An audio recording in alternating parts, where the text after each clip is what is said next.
السلام علیکم ورحمۃ اللہ۔ عزیز طلبہ، کیسے ہیں آپ؟ ٹھیک ہیں؟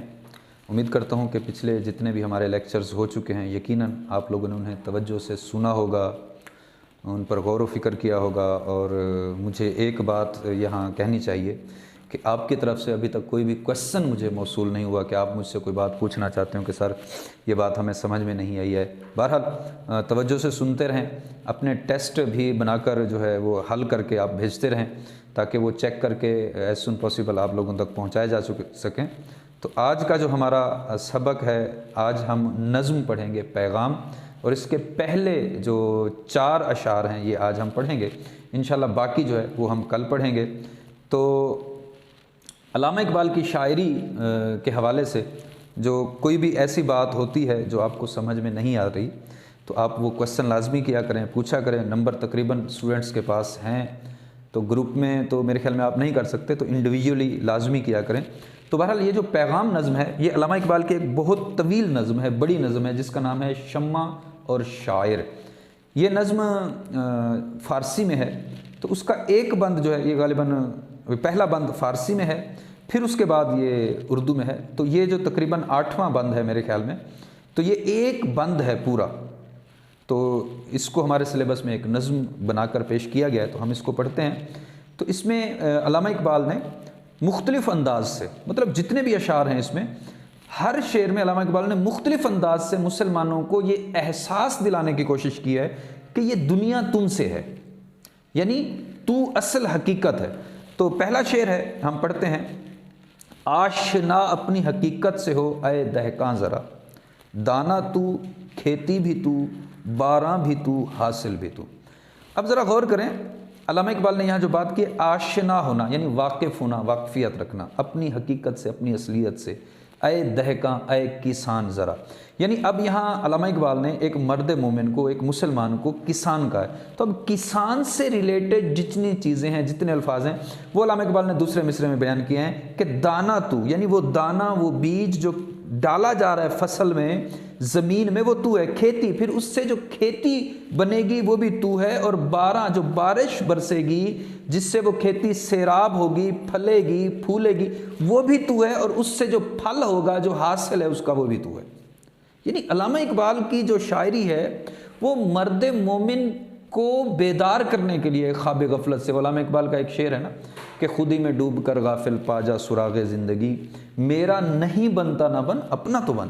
یعنی علامہ اقبال جو ہے وہ اسی بات کو سمجھا رہے ہیں۔ ایک اور شعر ہے علامہ اقبال کا کہ تو راز کن فقاں ہے، اپنی آنکھوں پر عیاں ہو جا، خودی کا رازداں ہو جا، خدا کا ترجمہ ہو جا۔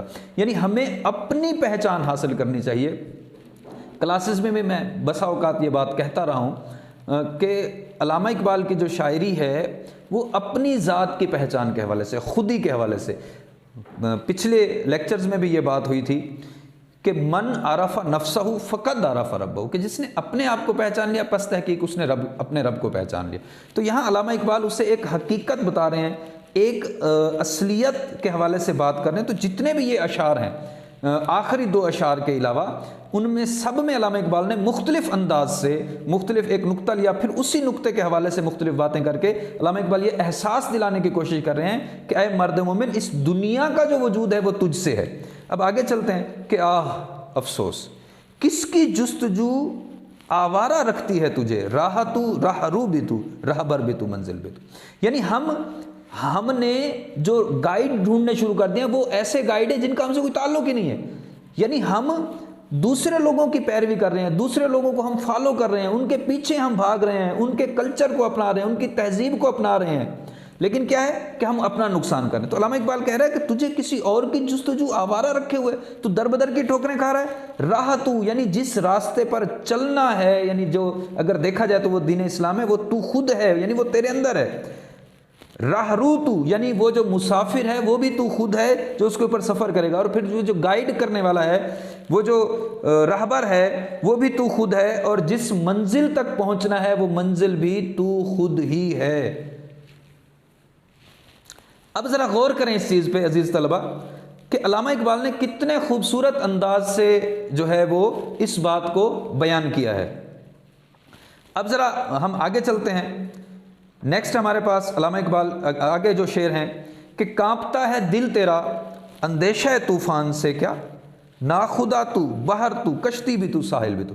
اب یہاں علامہ اقبال نے دیکھیں کتنے خوبصورت انداز سے بیان کیا ہے، ایک سمندر کا منظر بیان کر دیا کہ تیرا دل جو ہے یہ اندیشہ طوفان سے، یعنی سمندر میں بڑے بڑے طوفان اٹھتے ہیں، بڑی بڑی لہریں آتی ہیں، بڑے بڑے جہاز جو ہے وہ غرق ہو جاتے ہیں، ڈوب جاتے ہیں۔ تو علامہ اقبال کہتے ہیں کہ کیا تیرا دل طوفان کے اندیشے سے ڈر رہا ہے، جبکہ ناخدا تو، یعنی کہ جو کشتی کو چلانے والا ہے، جو ملاح ہے، وہ تو خود ہی ہے۔ پھر بحر تو، وہ جو سمندر ہے جس میں وہ کشتی چل رہی ہے، وہ تو خود ہے، اور پھر وہ کشتی جو ہے وہ بھی تو خود ہی ہے، اور ساحل جہاں منزل مقصود، جہاں تک تم نے پہنچنا ہے، وہ تمہاری منزل بھی خود تمہارے اندر پنہا ہے۔ اب علامہ اقبال کا ایک شعر ہے اور کہ اپنی اصلیت سے ہو آگاہ غافل کہ تو قطرہ ہے اور مثال بحر بے کراں ہے۔ مجھے تھوڑا سا یہ شعر صحیح طریقے سے اس وقت نظر نہیں آ رہا، مزید آپ لوگ دیکھ لیں گے اپنی بک میں۔